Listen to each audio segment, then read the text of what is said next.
नमस्कार। आप देख रहे हैं आज की सबसे बड़ी खबर। मुख्यमंत्री वसुंधरा राजे ने दिखाया अपना फिर घमंड। बजट में भी आज नहीं पहुंची विधानसभा। कितनी नाराज हैं, जोधपुर में कर रही हैं अपना स्वागत सत्कार और गगनभेदी नारे लगाकर हो रही हैं गदगद खुश। मुंगेरी लाल के सपने देख रही हैं, नहीं बन पाएंगी मुख्यमंत्री। राजस्थान ब्रेकिंग न्यूज़ का ताज़ा अपडेट चर्चा कर रहे हैं हम सूबे के ताज़ा समाचारों की। आज सूबे की उप मुख्यमंत्री और वित्त मंत्री दिया कुमारी ने विधानसभा में अपने कार्यकाल का तीसरा बजट पढ़ा। उन्होंने सदन के पटल पर शेर और शायरी के लम्हों के बीच में मशाल नया कहो, रुको नहीं बढ़े चलो। राजस्थान की वित्त मंत्री दिया कुमारी ने साल 2026 का बजट पेश किया। राजस्थान में अब बिना डॉक्यूमेंट्स वाले मरीजों को भी फ्री इलाज मिलेगा। रोगी जिन्हें दस्तावेजों के अभाव में समुचित चिकित्सा सुविधा का लाभ नहीं मिल पाता है, उन्हें निःशुल्क चिकित्सा सुविधा का लाभ दिलाए जाने की मैं घोषणा करती हूँ। बजट में कर्मचारियों, शिक्षा, स्वास्थ्य और किसानों से जुड़ी घोषणाएं भी की गई। वेतनमान में संशोधन संबंधी विभिन्न मांगों का तुलनात्मक अध्ययन व विशेष विश्लेषण कर अनुशंसा किए जाने हेतु उच्च स्तरीय समिति का गठन किया जाएगा। ये समिति भविष्य में 8वें वेतन आयोग की रिपोर्ट प्राप्त होने पर उसे राज्य में लागू करने के संबंध में आवश्यक प्रशिक्षण कर अपनी सिफारिशें राज्य सरकार को प्रस्तुत करेगी। बजट में मुख्यमंत्री लखपति दीदी योजना में अब कर्ज की सीमा को बढ़ाया गया है। राज्य की लखपति दीदियों को ब्याज अनुदान पर दिए जा रहे ऋण की सीमा 1 लाख रुपए से बढ़ाकर 1,50,000 रुपए किए जाने की मैं घोषणा करती हूँ। और अपनी अदाकारी के बीच में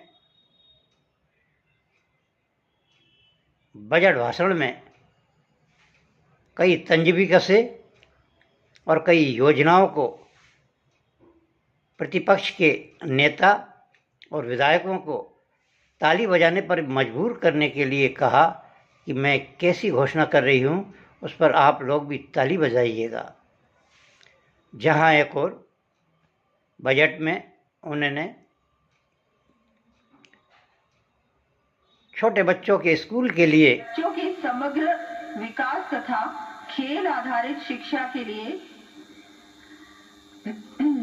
खेल सामग्री एवं जादुई पिटारा उपलब्ध करवाया जाना प्रस्तावित है। अब हमारे पास वो जादू तो नहीं जो बिना बजट आपके नेता कहते थे आप मांगते थक जाओगे, पर मैं देते नहीं थकूंगा।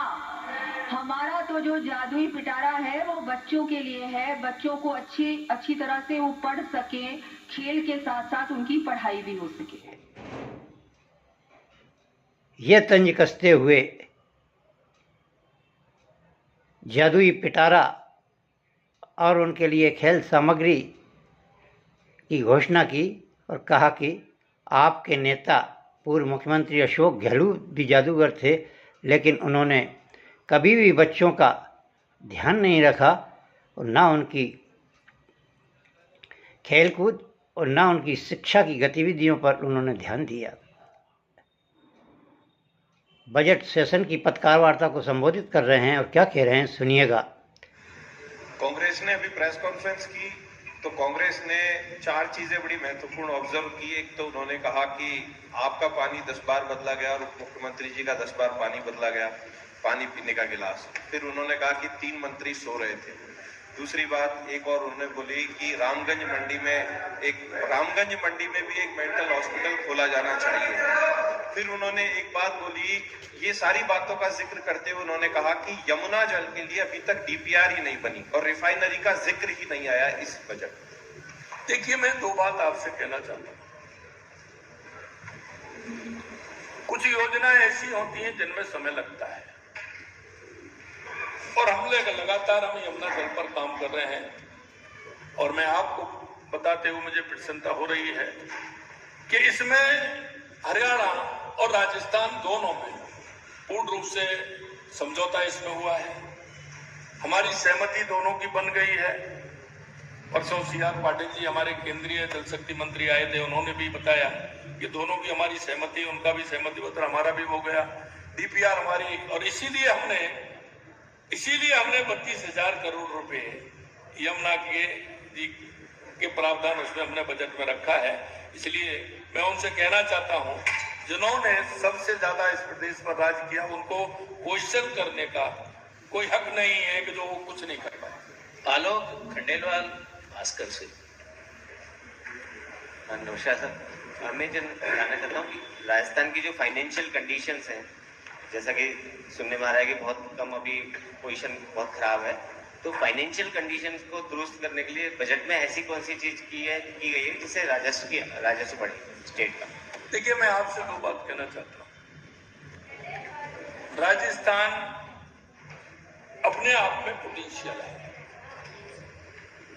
और आपने अभी देखा होगा, पिछले दिनों मैंने आपको विधानसभा के अंदर भी जब मैं राज्यपाल जी के अभिभाषण पर बोल रहा था तो उसमें मैंने रखा कि राजस्थान में ये देख लीजिए आप भी हमने 8,000 करोड़ रुपए का घाटा कम किया। वहीं चर्चा कर रहे हैं हम इस बजट को लेकर। सत्ता पक्ष और विपक्ष में वाक युद्ध चल रहा है। सत्ता पक्ष इसको लोक कल्याणकारी मुख्यमंत्री भजनलाल का बजट बता रहा है और 2047 के विजन को मद्देनज़र रखते हुए ये बजट बनाया गया है। वहीं दूसरी ओर प्रतिपक्ष के नेता टीकाराम जूली, जो कि आज विधानसभा को अपना धर्म मानते हुए अपनी बेटी की सगाई को छोड़कर विधानसभा में बजट सत्र में उपस्थित रहे और बजट सत्र समाप्त होने के बाद अखबार नवीसों से रूबरू होकर मंत्री सो गए। आप भी देख रहे हो ऊपर से, और आप लोग कह नहीं सकते, मैं कह सकता हूँ। 3 मंत्री मैंने सोते हुए देखे इस बजट के दौरान, और तालियां अगर डोटासरा जी नहीं कहें तो तालियां भी नहीं बजती इस बजट। 2-4-5 बार कह के जबरदस्ती ताली बजवाई, क्योंकि बजट में ऐसा कुछ था ही। और आज का बजट तो इस प्रकार से है कि इस बजट की आलोचना करते हुए कहा कि ये बजट पुरानी बोतल में नई शराब के मुताबिक है। इसमें जो घोषणाएं की गई हैं वह हवाई हैं। पिछले बजट की घोषणाएं अभी तक धरातल पर नहीं आई हैं। गोविंद सिंह डोटासरा ने भी इस बजट को जनता के हितैषी बजट नहीं बताया है। कोटा शहर में बजट पर हमने प्रतिक्रिया लेना चाही। कांग्रेस की जिला शहर अध्यक्ष राखी गौतम ने कहा कि ये बजट युवाओं को, किसानों को और महिलाओं के लिए हितकारी नहीं है। इसमें उनको कोई राहत नहीं दी गई है। जहां एक और पुरानी बजट की जो घोषणाएं हुई हैं उसमें एक भी घोषणा का अभी तक क्रियान्वयन नहीं हुआ है, चाहे वह रायपुरा का बाईपास हो या अन्य कई घोषणाएं पिछले बजट में मुख्यमंत्री भजनलाल की वित्त मंत्री दिया कुमारी ने की थी, वह केवल कागजी घोषणाएं रह गई हैं। और इस बजट में भी जो हवाई घोषणाएं की गई हैं वह जनता के हित की नहीं है। खानपुर के विधायक सुरेश गुर्जर ने भी ऐसा लगा कि प्रदेश की 8 करोड़ जनता के साथ भजनलाल जी की सरकार ने धोखा किया है। इस बजट से प्रदेश की जनता को, मेरे विधानसभा क्षेत्र की जनता को और झालावाड़ जिले की जनता को बहुत उम्मीदें थी, लेकिन सरकार अपनी उम्मीदों पर खरी नहीं उतरी।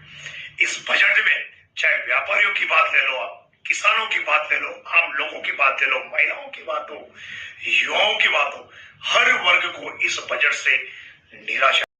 भी इस बजट पर अपनी प्रतिक्रिया देते हुए कहा कि यह बजट जनहितैषी नहीं है।